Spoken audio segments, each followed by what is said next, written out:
Hello Star Wars action figure fans and collectors, welcome to a brand new Star Wars The Legacy Collection action figure review.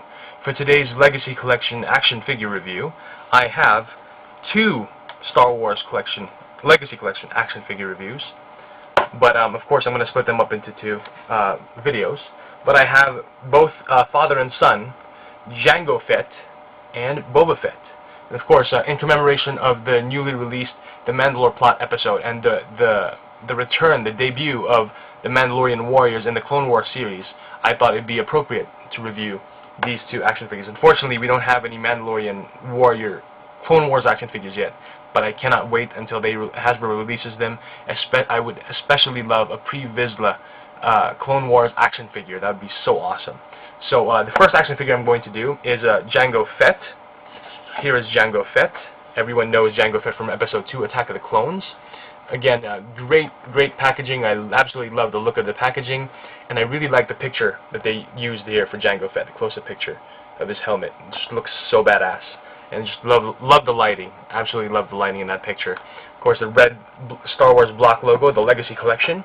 You can see Jango Fett here, and he's got his headgear accessory over there, and this is, of course, has the Darth Maul Episode 1 Qui-Gon Jinn and Niobe exclusive mail-away offer.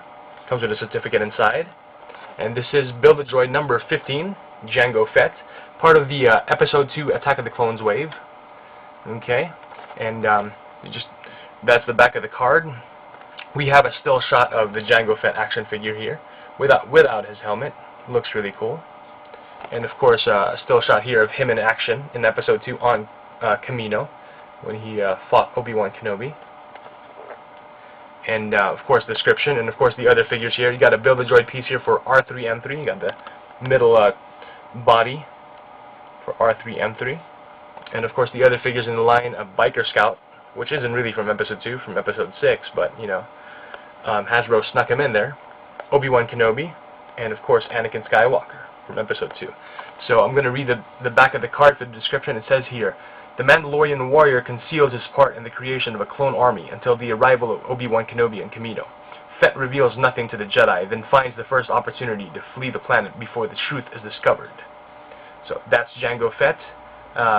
Really cool character.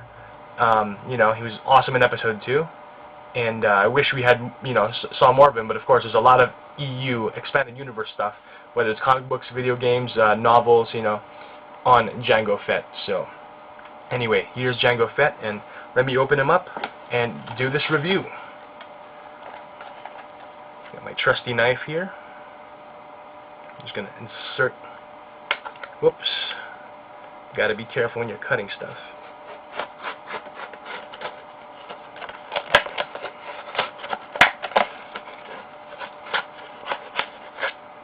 Okay, so I'm just going to open him just like that. Pull out the plastic tray.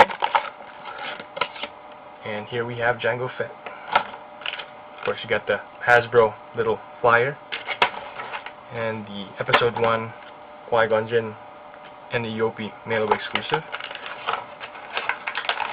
Here is the middle torso for R3-M3, Astromech Droid. Okay. And we got some elastic bands here. I'm going to cut it out.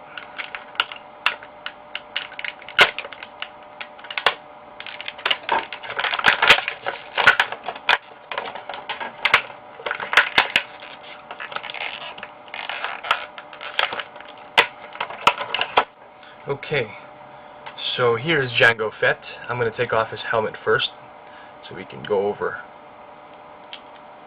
all the basic stuff I need to go over.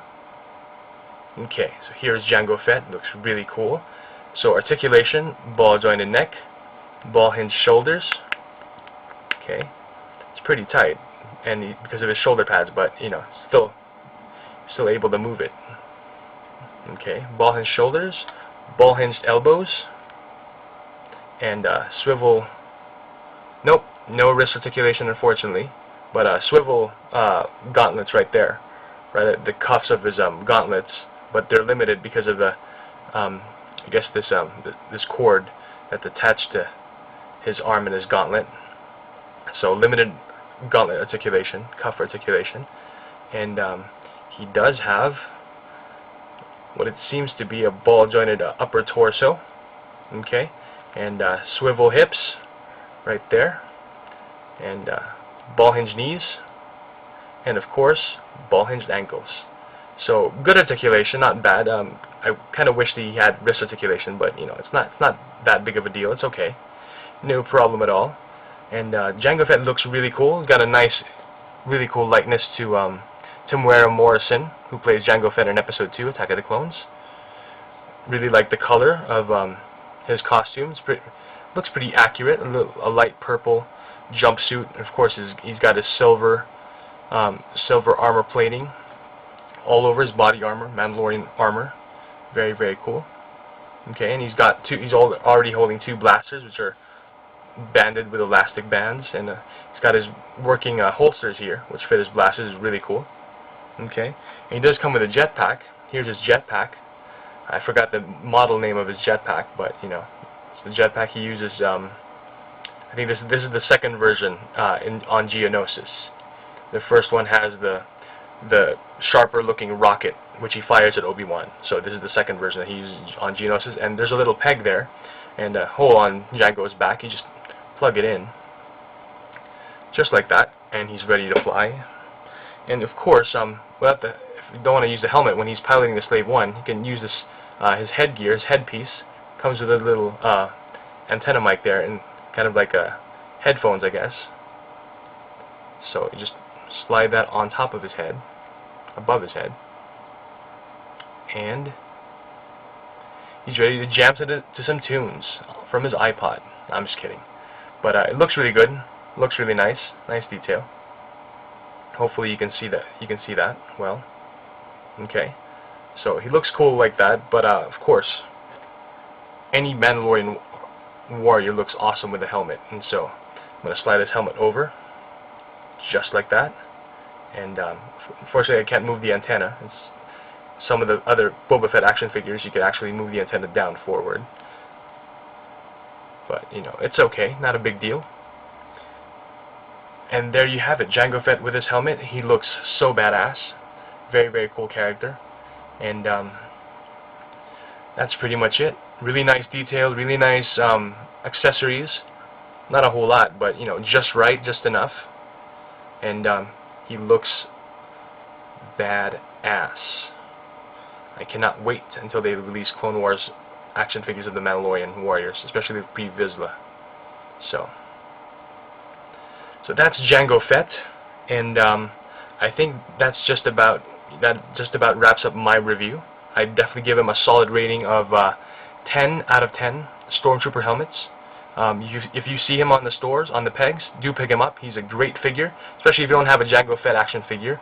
If this will be your first one, I definitely highly recommend this Jango Fett action figure, because we had some Jango Fett. We had a bunch of Jango Fett action figures in Episode 2 when Attack of the Clones came out, but of course they weren't all that great. Some were good, but so far this is by far the best.